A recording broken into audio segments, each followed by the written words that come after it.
आमिर खान साहब ने एक जगह रॉन्ग नंबर की बात की है, एक मूवी बनाई उसमें उन्होंने रॉन्ग नंबर की बात की। वो रॉन्ग नंबर का मतलब था पाखंड। जब धर्म पाखंड बन जाएगा तो समाज में यह विकास बाधित हो जाएगा।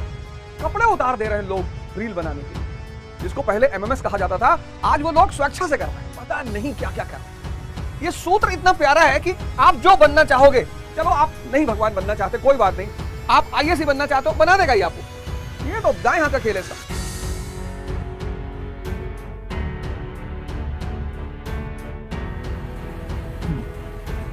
जय हिंद फ्रेंड्स।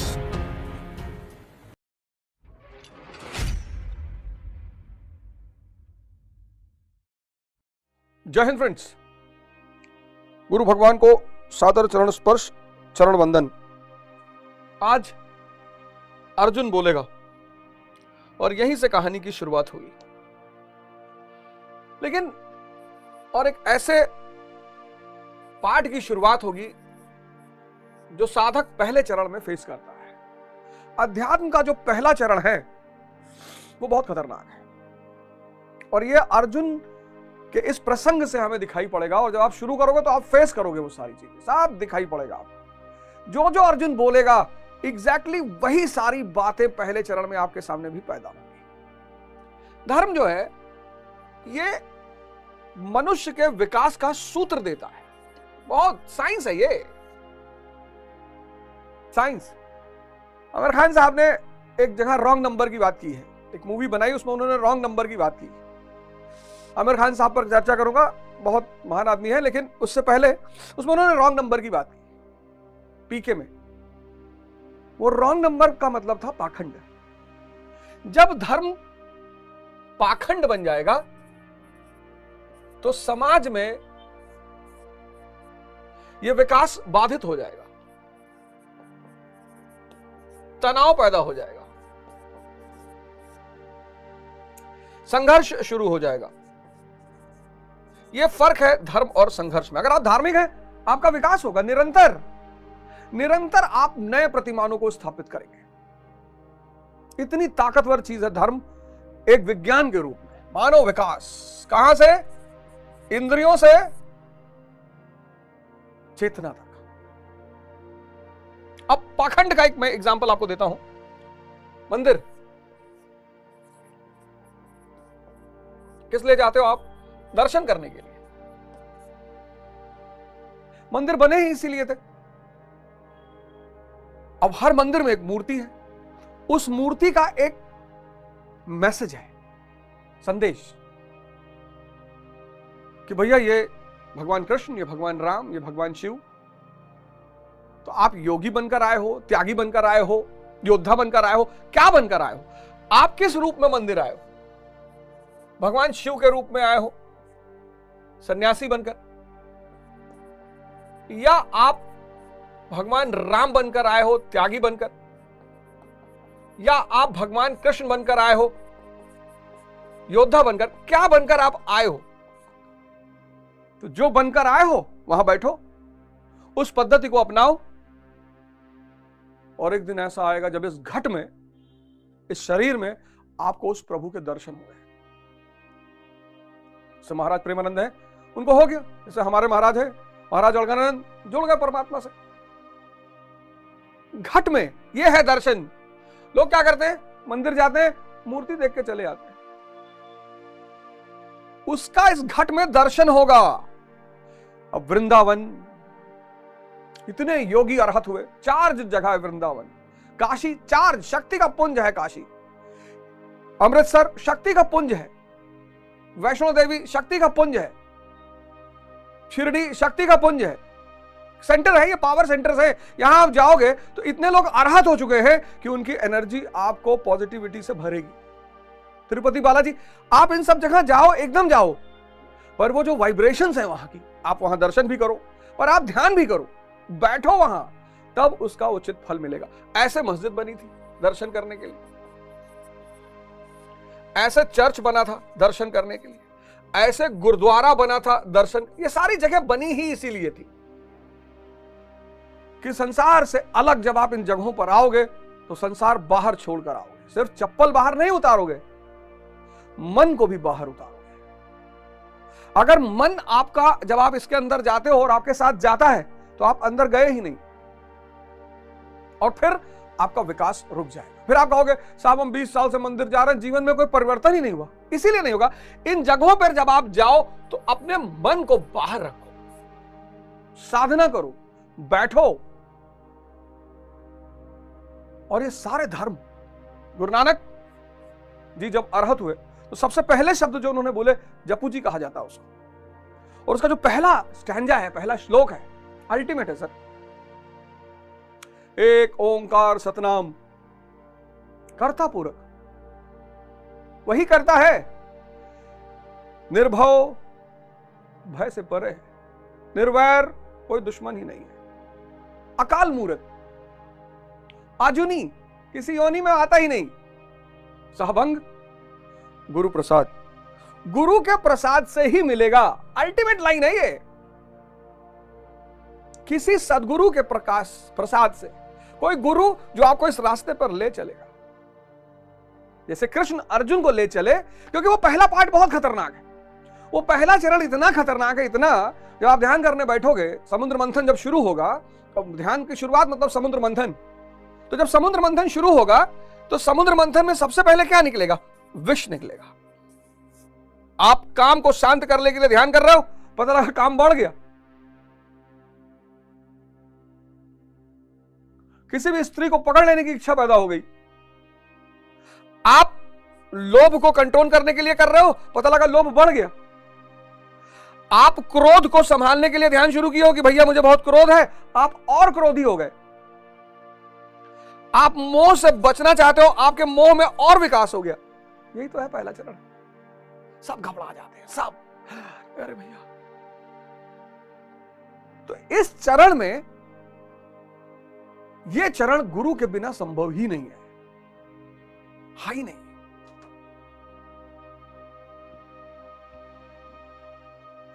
यह चरण गुरु के बिना संभव ही नहीं है। काम बढ़ गया, क्रोध बढ़ गया, लोभ बढ़ गया, मोह बढ़ गया, आदमी भाग नहीं जाएगा कि ये कौन सी मेडिसिन है यार। अभी ये सारी चीज अर्जुन का भी बढ़ेगा, ये सारी चीज अर्जुन का भी बढ़ेगा, और तब साक्षात श्री कृष्ण। इसलिए इस देश में जो मुक्त हो गया उसको हमने श्री कृष्ण कहा। कृष्ण कोई व्यक्ति नहीं है, परंपरा है। जो भी मुक्त हुआ, वासुदेव मुक्त हुए, हमने उनको श्री कृष्ण कहा। आज गुरु महाराज हमारे अरहत हुए, मुक्त हुए, हम भी उन्हें श्री कृष्ण ही कहते हैं। परमानंद जी महाराज मुक्त हुए, हम उन्हें श्री कृष्ण कहते हैं।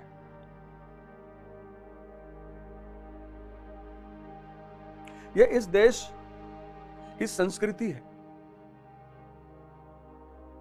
जिसने अपनी बाहर भागती हुई धारा को, चेतना को अंदर की तरफ मोड़ लिया, वो राधे राधे कहने लगा। राधा राधा कहने से कुछ नहीं होगा। वो जो चेतना की धारा बाहर भाग रही है, स्त्री देखकर भाग रही है, गाड़ी देखकर भाग रही है, धन देखकर भाग रही है, उसको वापस साधना के द्वारा अंदर की तरफ लाना है। यही साधना है। और पहला चरण साधना का बहुत चुनौतीपूर्ण, बहुत बहुत चुनौतीपूर्ण, बहुत चुनौतीपूर्ण, मतलब उससे बच पाना किसी के बस की बात नहीं है। और यही वो सूत्र है कि जिसको भी समझ में आ गया, हजरत मोहम्मद मां नहीं है, पिता नहीं है,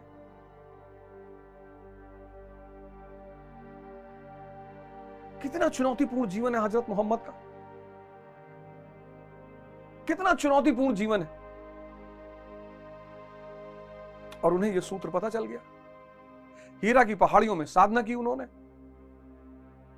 पैगंबर बन गए। बुद्ध को पता चला, महावीर को पता चला। यह सूत्र इतना प्यारा है कि आप जो बनना चाहोगे, हालांकि इसकी अंतिम परिणति भगवान ही है, लेकिन यह सूत्र बड़ा प्यारा है। इसलिए मैं आप सबसे निवेदन करता हूं, चलो आप नहीं भगवान बनना चाहते, कोई बात नहीं, आप आईएएस ही बनना चाहते हो, बना देगा ही आपको। ये तो दाएं हाथ का खेल है इसका। आप मेंबर ऑफ पार्लियामेंट बनना चाहते हो, बना देगा। मैं तो बार बार आपसे कहता हूं, ये सूत्र इतना ताकतवर है, आपको अंदर से इतना ताकतवर बना देगा, आपका डिप्रेशन खत्म कर देगा, चिंता खत्म कर देगा, तनाव। और जिंदगी पर डे, गाना था ना, जिंदगी हर कदम एक नई जंग है, हर दिन एक जंग है, हर दिन एक चुनौती है। और ये सूत्र बहुत प्यारा है। आप जहां रुकना चाहो रुक जाओ, आप आईएएस पे रुकना चाहो रुक जाओ, एमपी पे रुकना चाहो रुक जाओ, आप पीएम पे रुकना चाहो रुक जाओ, ये आपका चॉइस है कि भैया हम तो यहीं रुकेंगे, आप रुक जाओ। हालांकि इस सूत्र का अंतिम जो परिणाम है वो ईश्वरत्व।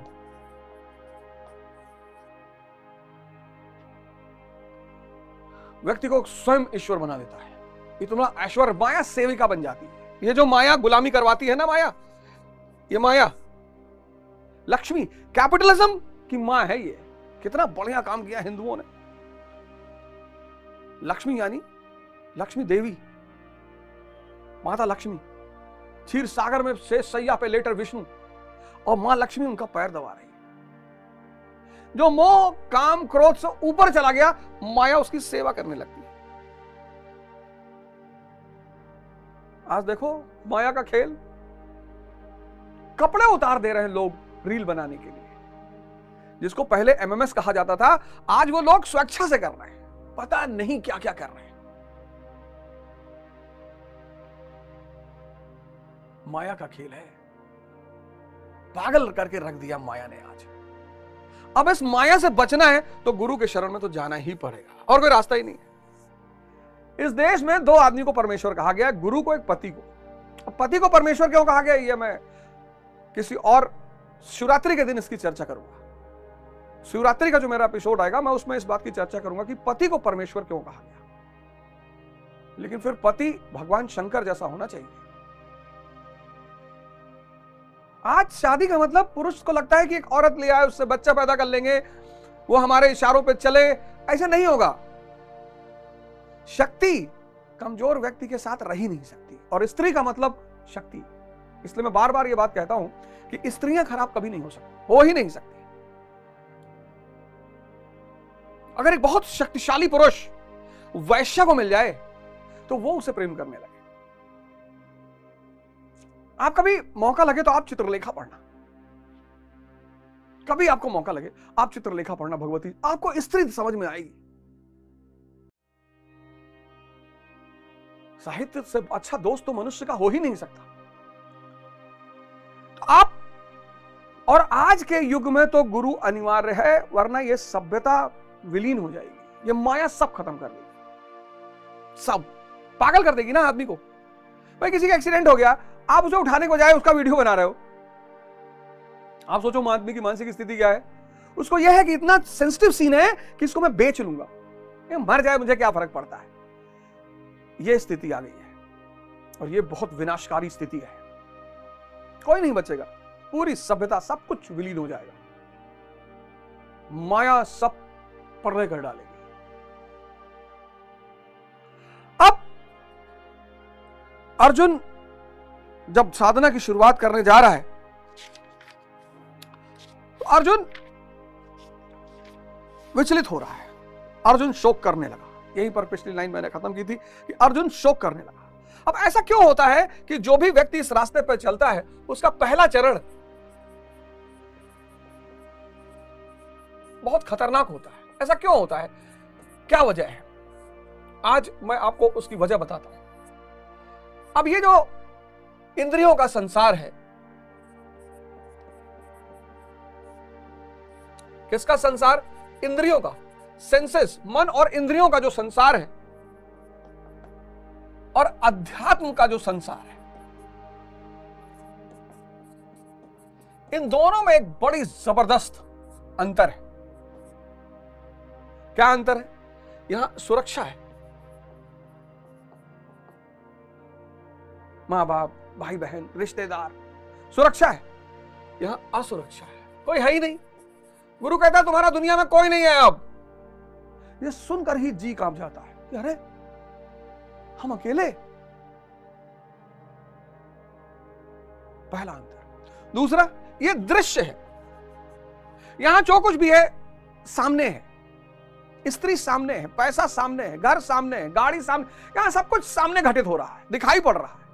यहां सब कुछ अदृश्य है, सिर्फ आप देखोगे, बाकी कोई नहीं देखेगा।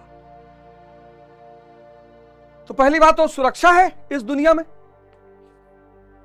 यहां सुख दिखाई पड़ता है कि भैया बियाह बाग खुश है, अर्बन रुपया रखे खुश है, दिखाई पड़ रहा है।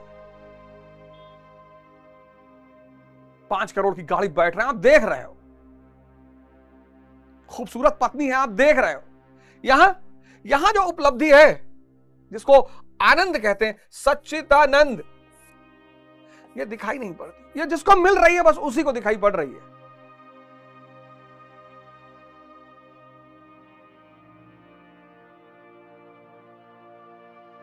सुख दिखाई पड़ रहा है कि भैया 1.5 बीघा मकान बनवाए हैं, 10 गाय रखे हैं, दूध पियत हैं, मौज में है भैया आपका। संत फकीर क्यों मौज में? किसी को दिखाई नहीं पड़ता। इस पार की जो दुनिया है वो एक गोरख धंधा है, कुछ नहीं पता, कुछ नहीं पता। जिसको मिला उसको छोड़कर किसी को कुछ नहीं पता। इस पार की जो दुनिया है वो गोरख धंधा है। नुसरत फतेह अली खां का है ना कि हो भी नहीं और हर जगह हो, तुम एक गोरख धंधा हो। अपनी पहचान की खातिर बनाया सबको और सबकी आंखों से खुद को छुपा रखा है। अपनी पहचान की खातिर बनाया सबको और सबकी आंखों से खुद को छुपा रखा है। उसकी लाइन है, उसकी दूसरी लाइन बड़ी प्यारी है कि जब तुम बिन कोई दूसरा नहीं मौजूद तो समझ नहीं आता कि यह पर्दा क्यों है। तुम्हारे सिवा कोई है ही नहीं। ला इलाहा इल्लल्लाह मुहम्मदुर रसूलुल्लाह, अल्लाह को छोड़कर कुछ भी नहीं है, तो पर्दा क्यों है? पर्दा का बड़ा नियम, बड़ा प्यारा सिद्धांत है इस्लाम का। 8 मार्च को एक शो कर रहा हूं, इस्लाम के अष्टांगिक मार्ग। 8 मार्च को मेरा शो आएगा इस्लाम पर। पर्दा का बड़ा महत्व है। इन्होंने अपनी औरतों को ही पहना दिया, पर्दा शब्द में भटक गए। पर्दा नशी को बेपर्दा ना कर दूं तो अकबर मेरा नाम नहीं। कव्वाली है ये, ऋषि कपूर साहब जी पर फिल्माई गई है। पर्दा, ये पर्दा, पर्दे के पीछे पर्दा नशी, और पर्दा नशी को बेपर्दा, अकबर मतलब महान, पर्दा नशी को बेपर्दा ना कर दूं तो अकबर मेरा नाम नहीं। ये जो साइड है, ये जो पार्ट है अध्यात्म का, इसको कबीर कहते हैं गूंगे का गुड़। जिसको मिल गया वो मौज में है, किसी को बता ही नहीं पा रहा है। यही सबसे बड़ी चुनौती है इस पार्ट की। गूंगे का गुड़, कबीर कहते हैं गूंगे का गुड़। मैं तो मौज में हूं भैया। लोग कहते हैं बताओ भैया कैसे हो? बता ही नहीं सकते, ना तो बता सकते हैं ना किसी को दे सकते हैं। जैसे यहां आपकी संपत्ति है तो वो विपत्ति, जो मरने पे छूट जाए वो विपत्ति, जो मरने पे साथ जाए वो संपत्ति। लोग कहते हैं भैया खाली हाथ आए थे। कौन कहता है? सांस लेकर आए थे, कोई खाली हाथ नहीं आया। ये जो संपत्ति है ये आप अपने उत्तराधिकारी को दे सकते हो। ये अगर इस संपत्ति को दिया जा सकता तो बुद्ध अपने बेटे को दे देते, गुरु नानक देव जी अपने बेटे को दे देते, गुरु अंगद को देने की क्या जरूरत थी? इस संपत्ति को पाने के लिए योग्यता चाहिए और इस संपत्ति को पाने के लिए संबंध चाहिए।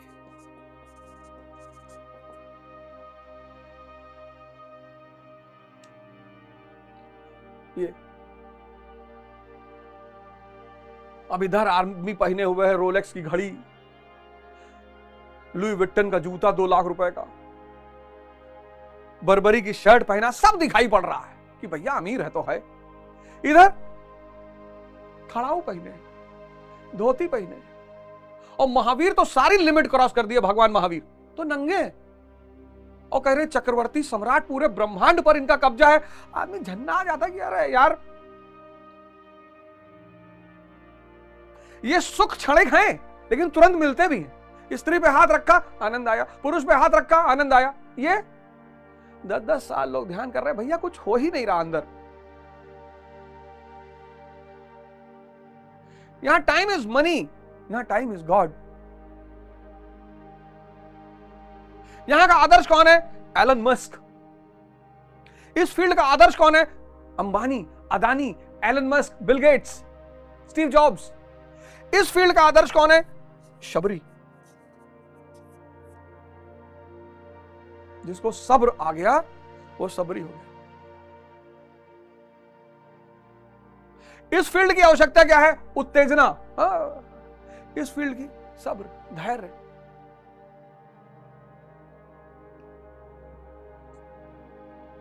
इसलिए हर आदमी जब इधर से परेशान होता है तो इधर आता है इसको पाने के लिए कि ध्यान करेंगे तो भैया आगे सो जाएगा। एक गारंटी नहीं है, क्योंकि ध्यान लगेगा तभी होगा। हो सकता है ध्यान लग जाए, तुम्हें मजा आ जाए, तुम उसको छोड़ ही दो। भाई तुम निकले थे मारुति 800 खरीदने, किसी ने कहा तुमको चलो रोल्स रॉयस दिला दूं, तो तुमने कहा चलो दिला दो भैया, क्या करेंगे मारुति 800 लेके। इधर के बहुत सारे लोग इधर आते हैं अपनी वासना को पूरा करने के लिए। जिसकी हो जाती है वो तो गुरु महाराज गुरु महाराज गुरु महाराज गुरु महाराज कहता है, जिसकी नहीं होती है और डर के मारे कहता तो नहीं है, लेकिन दुखी बहुत रहता है अंदर से। ये हम हो जाई थे 20 साल से, कौन इतना बड़ा परिवर्तन नहीं भा, कुछ बदला नहीं। लड़का हमारा वैसे बीमार रहा था, मेरे रुआ भागिन गए पिछले साल, देखबे की हो खैरानी माग लग गए, कुल फसल जल गए, पता नहीं कहा गुरु भगवान। लेकिन चलो भाई सब भरोसा करते थे तो हमहू करी थे। ये अलग खेल है। अर्जुन कहता है, अब अर्जुन क्या कह रहा है, इसकी चर्चा बहुत जरूरी थी, क्योंकि आप जैसे ही साधना शुरू करोगे अर्जुन की स्थिति हो जाएगी। क्या स्थिति हो जाएगी? दृष्ट्वेम स्वजनम कृष्णम युयुत्सम समुपस्थितम सिदंतिमम गात्राणि मुखम च परिशुष्यति वेपतुष शरीरे में रोमहर्षस जायते। हे कृष्ण, युद्ध की इच्छा वाले खड़े हुए इस स्वजन समुदाय को देखकर मेरे अंग स्थिर हुए जाते हैं, मुख सूखा जाता है और मेरे शरीर में कंप तथा रोमांच हो रहा है। ये देखो, ये विष निकलना शुरू हुआ, ये कह रहा है कि मेरे अंग स्थिर हुए जा रहे हैं, मुख सूख जा रहा है, शरीर कांप रहा है। भैया जो दिखाई पड़ रहा है, जो दिखाई पड़ रहा है उसको छोड़कर अज्ञात की तरफ कूदना कि भैया भगवान क्या है पता नहीं, उसको मिलने क्या होगा पता नहीं, यहां कम से कम पता तो है। और गुरु भी कभी कभी कहता है कि मेरे ऊपर भरोसा मत करना।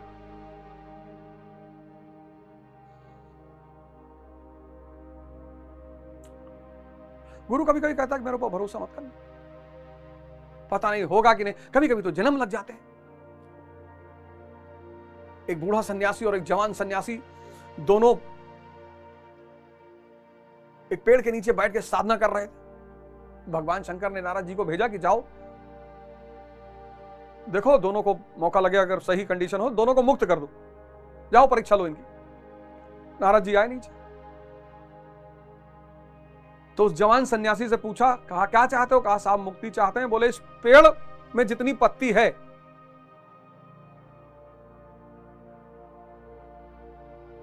उतना जन्म तुमको और लगेगा, तब मुक्त होगे। वो लगा नाचने। कहा अच्छा बस इस पेड़ में?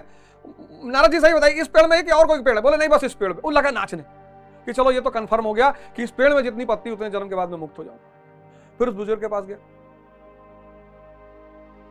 उसने कहा मुक्त तो तुम भी हो जाओगे, लेकिन ये जो डाल निकली हुई है ना, इस डाल पर, इस एक डाल में 20-25 डालें रही होंगी, उसने कहा इस एक डाल में जितनी पत्ती है उतना जन्म तुमको और लगेगा। उसने चोला वोला उठा फाड़ फूक के कि मरे जा रहे हैं, दंड वंड सब है। बोले ये सब नाटकबाजी है, जाना ही नहीं भाई साहब, इस रास्ते पर जाना ही नहीं। एक बुजुर्ग और जवान सन्यासी लौटते थे आश्रम की तरफ। सांझ हो रही थी, एक नदी पड़ी, नदी के सामने एक स्त्री खड़ी थी, युवा सुंदर। और उसने सन्यासियों से कहा कि मुझे डर लग रहा है, मुझे अपने कंधे बैठा के नदी पार करा दीजिए।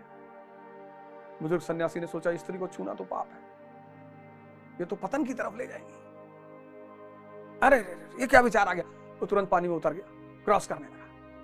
आधे में पहुंचा तो उसे याद आया कि जवान क्रांतिकारी होते हैं और हो सकता है अभी ये ना समझ, ज्यादा ना समझाओ, कहीं स्त्री को टच ना कर लिया हो। पीछे देखा, वो जवान सन्यासी स्त्री को अपने कंधे पे बैठाए हुआ था।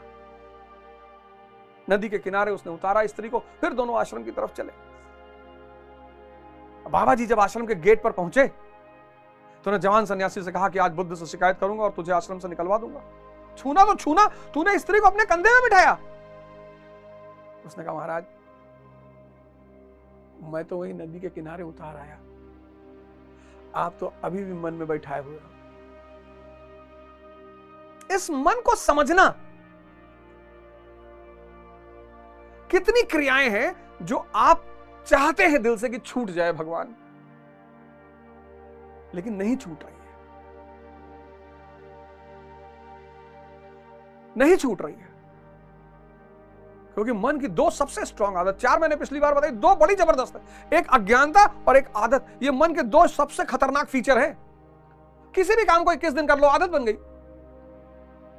और कितने जन्म से काम क्रीड़ा में संलग्न है हम, कितने जन्म से ये चीज फीड है यहां, एक दिन में छूट जाएगी।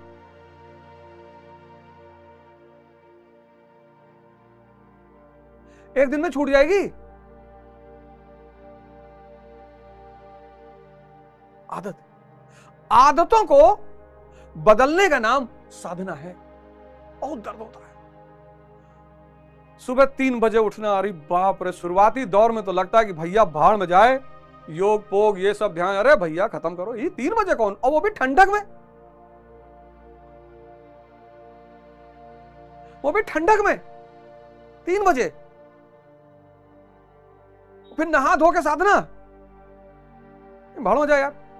कोनो और सरल रास्ता देखो, कोनो पंडित मौलाना पादरी मिले होगा, 2-4 लाख रुपया दे दो, वो सीट बुक कराई दी ऊपर।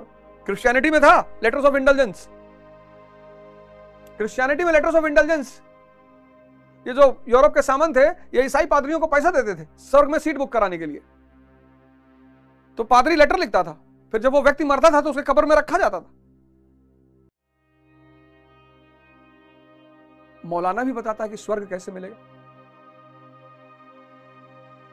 पुरोहित भी बताते हैं कि स्वर्ग कैसे मिलेगा। मरते वक्त गाय दान करवा देते हैं। गाय गौ मतलब क्या, इंद्रियां, इनका दान करना आगे इस किताब में है। गौ मतलब इंद्रियां, वो गाय नहीं जो बाहर है, वो तो खैर महान ही है। गौ मतलब इंद्रियां, जो इंद्रियों का दान कर देगा वो स्वर्ग पहुंच जाएगा। आदत को बदलने की प्रक्रिया का नाम है साधना। बहुत कष्ट होता है। अर्जुन कह रहा मैं कांप रहा हूं। फिर और आगे चल बता रहा है, वो कह रहा है गांडीवम संसते हस्तात कचयो परिदाहते न च शक्नो मया वस्तथौ भ्रमतीव चामे मना। हाथ से गंडीव गिरता है, त्वचा जल रही है, अर्जुन को ज्वर सा हो आता है, संतप्त हो उठा है कि यह कैसा युद्ध है जिसमें स्वजन ही खड़े, अपनों को छोड़ना है। ये कौन सा खेल है भैया, बचपन से पाले मां बाप चाचा ताऊ बताए, अब कह रहे हो ये सब माया है।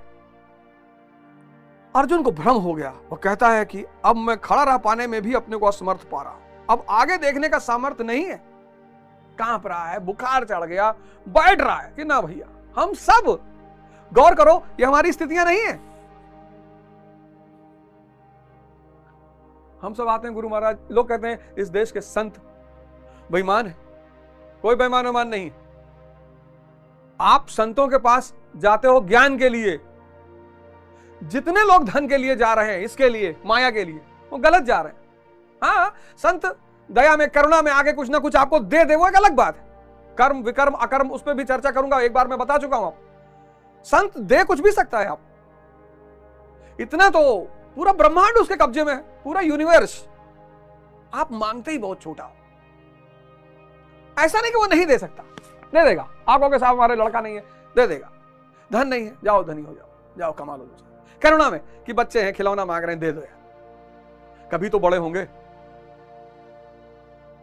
जैसे हम छोटे थे अपने माता पिता से खिलौना मांगते थे, ऐसे जब हम गुरुओं से जाकर मांगते हैं पैसा धन स्त्री बच्चा, तो वो भी करुणा में आके कहते हैं चलो कोई बच्चा है आज खिलौना मांग रहा है, कभी आध्यात्मिक विकास इसका भी होगा तो ये समझेगा, आने दो आश्रम। कभी ना कभी कहीं ना कहीं किसी ना किसी घटना से हो सकता है ये आध्यात्मिक रूप से विकसित हो जाए। लेकिन संत महात्मा गुरु ये सिर्फ ज्ञान के लिए होते हैं, सिर्फ।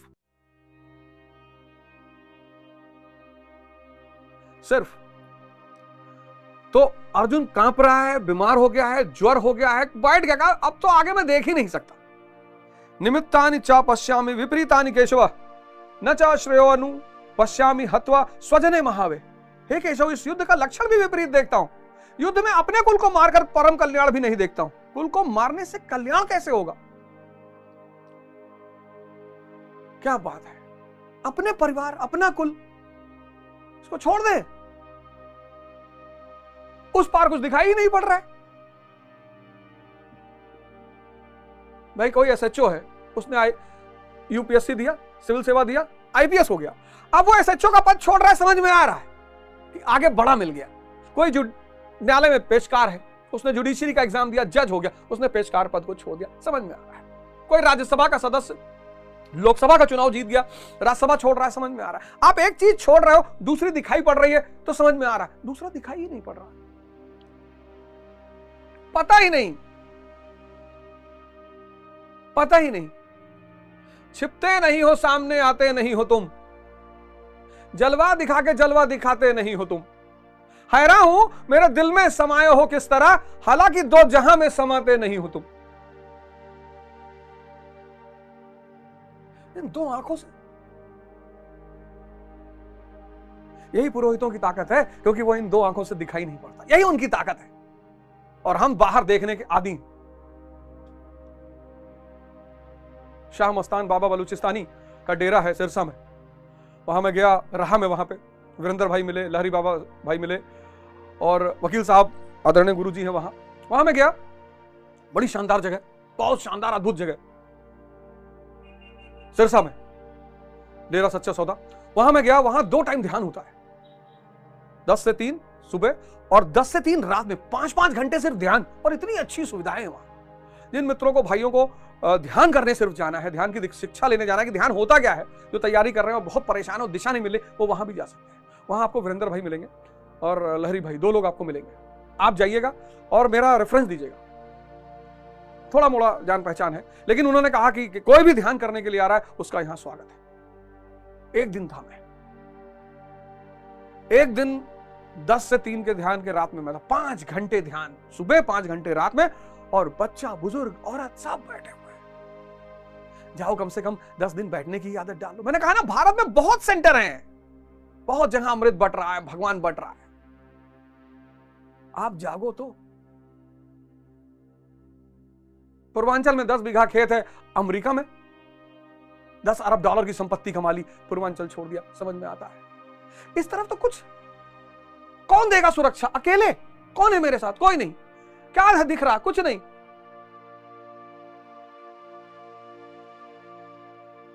कोई भी भयभीत हो जाएगा, कोई भी भयभीत हो जाएगा कि ये सब खत्म कर दूं, इतना पागल हूं मैं। गारंटी? बोले गारंटी कोई है नहीं। और ये हम सबकी दशा है। अभी आगे एक एक श्लोक में लगेगा कि ये हमारे साथ घट रहा है। सब ले लो, सब मंगा लो आश्रम से, पढ़ो, सीरीज देखो, सोचो, समझो। बहुत सारे बुजुर्ग लोगों ने मुझे फोन किया, मेरे लिए जीवन की शायद इससे बड़ी कोई उपलब्धि होगी नहीं। नोबेल प्राइज अगर मुझे मिले, चाहिए नहीं और मिलेगा भी नहीं, लेकिन अगर मान लो एक दुनिया में कहते हैं सबसे बड़ा इनाम है नोबेल प्राइज, भारत में सबसे बड़ा इनाम है भारत रत्न। भगवान करे कि मुझे कभी ना मिले, ईश्वर करे, अगर ईश्वर जैसी कोई सत्ता दुनिया में है तो ये सब उपहार मुझे कभी ना मिले। गीता मिल गई, बस यही नोबेल प्राइज है, यही भारत रत्न है। अगर ईश्वर रूपी सत्ता कहीं भी है और वो मुझे सुन रही है, तो मुझे अपने जीवन में कभी नोबेल प्राइज नहीं मिलेगा, कभी भारत रत्न नहीं मिलेगा, क्योंकि सबसे बड़ी चीज मिल गई, यथार्थ गीता। इसे दिल पे लगाए और साधना कर रहे हैं और जीवन बदल रहा है। नर्क से आया हूं मैं नर्क से आया हूं, नर्क से। जिस दिन ये पूरी गीता खत्म हो जाएगी, तब आपको अपने बारे में 2-4 ऐसी बातें बता दूंगा कि आप शायद को आपको लगे कि अरे भगवान ये, और महाराज अड़गड़ानंद ने इस अंगुलीमाल को गीता स्वामी बना दिया। जय हिंद, जय भारत।